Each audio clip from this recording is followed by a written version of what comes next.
Tudo que nós fazemos não está sendo registrado? Tudo que nós fazemos não está sendo anotado lá no céu? Porque um dia vai haver um ajuste de contas. O próprio Cristo falou assim: até por cada palavra frívola que vocês pronunciarem, dela darão conta no dia do juízo.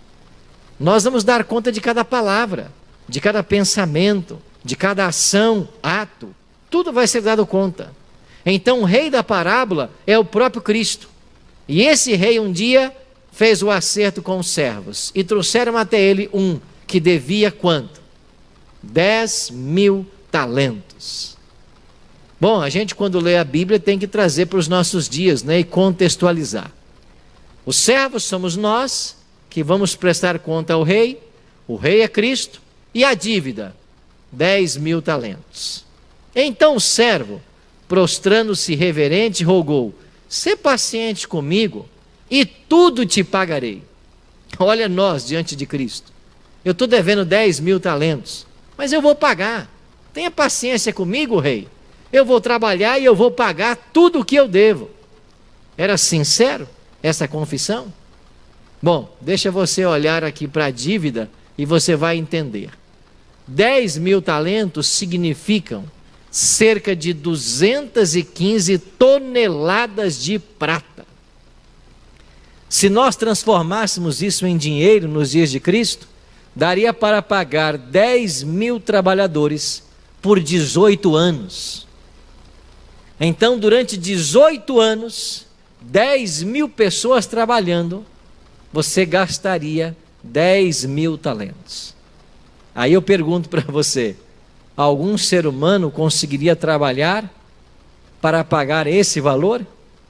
A dívida seria paga quando? Nunca. Ele morreria na prisão. Ele foi para a prisão para morrer na prisão. O destino dele era a morte. E por que ele teve que morrer? Porque ele não usou da mesma misericórdia que o Senhor dele usou para com ele. Ele não tratou o seu semelhante da forma como ele foi tratado. Este é o grande problema do credor incompassivo. Ele não quis dar ao próximo o tratamento que ele havia recebido. Jesus, quando ensinou os discípulos a orarem, Jesus disse assim: vós, quando orardes, orareis assim: Pai nosso que estás nos céus, perdoe as nossas dívidas, assim como temos perdoado aos nossos devedores.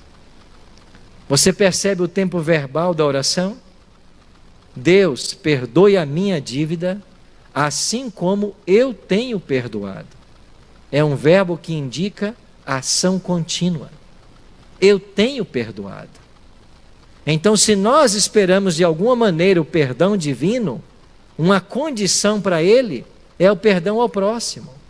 Eu não posso ter rancor de ninguém. E talvez alguém que esteja me ouvindo hoje diga assim: pastor, o senhor está falando isso porque o senhor não conhece a minha história. E é verdade. Talvez eu não conheça a sua história. Eu imagino que não seja fácil para alguém que muito sofreu uma injustiça perdoar. Eu imagino que não seja fácil. Eu não conheço as histórias. É verdade.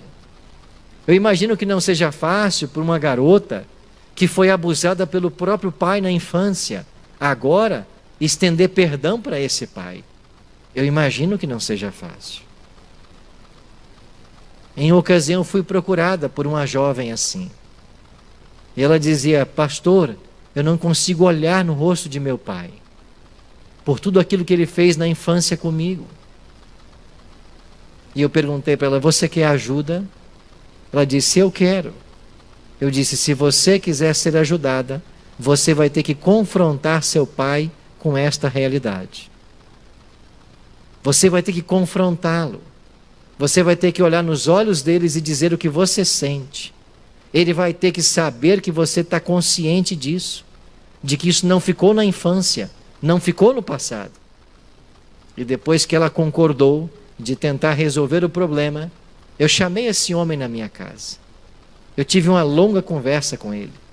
Eu tornei ele muito consciente da maldade que ele havia feito para a filha dele. Eu disse que o caminho dele era o inferno, se ele não se arrependesse e pedisse perdão a Deus. Eu mostrei para ele a crueldade que ele havia feito e como ele havia marcado por toda a vida a história da filha dele. E depois de uma longa conversa, depois de orações, chegou o dia de confrontá-los. E quando aquela filha teve coragem de olhar nos olhos do pai e dizer tudo o que ela pensava, toda a mágoa que ela carregava, todo o sentimento e rancor que ela tinha, mas que ela naquele momento o estava perdoando. Eu vi um pai se desabar, cair em lágrimas e experimentar o perdão e o sincero arrependimento. E uma relação foi construída ou reconstruída. Por mais difícil que tenha sido, esta garota, para seguir a sua vida, ela teve que libertar seu pai. E se liberta dando o perdão. Se você não perdoa, você mantém as pessoas presas com você, cativas com você. Essas pessoas não se sentirão livres, porque não foram perdoadas. Mas você também não será, porque você mantém alguém cativo. Então o perdão é terapêutico. Quando você o estende, você não só cura quem ofendeu, mas aquele que foi ofendido também se sente curado. Eu não sei a sua história. Eu não sei o quanto você foi ofendido. Eu não sei o que fizeram com você. Eu não sei se te machucaram. Eu só sei de uma coisa: se nós não estivermos dispostos a dar o perdão àquele que nos ofendeu, nós não encontraremos nos braços do Pai o perdão. Você não pode se aproximar de Deus em oração e pedir que Ele perdoe você, se você não está disposto a perdoar. Então, nesta noite, se você sabe de uma situação, se você sabe que alguém machucou você, se você se sente triste por isso, se você necessita dar perdão ou buscar perdão, faça isso. Porque enquanto você não fizer, a sua religião, o seu cristianismo, não vai passar de fachada. Você vai continuar patinando a vida inteira, como um carro dentro de um atoleiro, que não adianta, quanto mais você acelera, mais ele afunda. Não adianta. Na vida espiritual você não vai caminhar, você não vai sair do lugar, enquanto você não der o perdão. É o que a parábola está ensinando. Tem que perdoar. Jesus estava na casa de um homem chamado Simão, e de repente entrou por ali uma mulher, chorando, com um vaso de perfume caríssimo nas mãos. Abriu o perfume, começou ali a perfumar o corpo de Cristo, os pés de Cristo, chorou aos pés dele, lavou-lhe os pés com lágrimas, enxugava com os cabelos. E Simão, o homem que olhava esta cena, achou aquilo estranho, duvidou da messianidade de Cristo, achou aquilo tudo um desperdício. E Jesus, que conhece o nosso coração, como conhecia o de Simão, disse para Simão assim: Simão, você sabe por que essa mulher fez isso? Porque ela demonstrou tanto amor? Porque ela muito foi perdoada.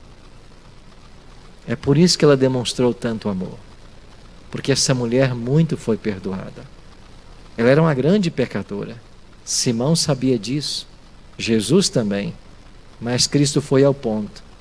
Ela ama tanto porque ela muito foi perdoada.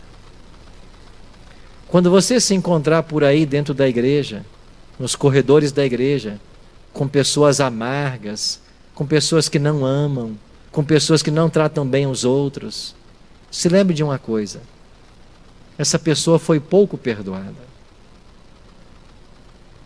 Porque quando nós somos muito perdoados, nós amamos mais. E por que existem pessoas na igreja que são pouco perdoadas? Porque elas perdoam pouco. E quanto menos você perdoa, menos você é perdoado. E é por isso que a gente se esbarra por aí com cristãos que não tem paciência para nada, não tem boa vontade, não tem disposição. Parece que carregam um rei dentro da barriga, se sentem melhores do que todos e superiores a todos, enquanto que todos nós somos grandes devedores e temos uma dívida que não pode ser paga.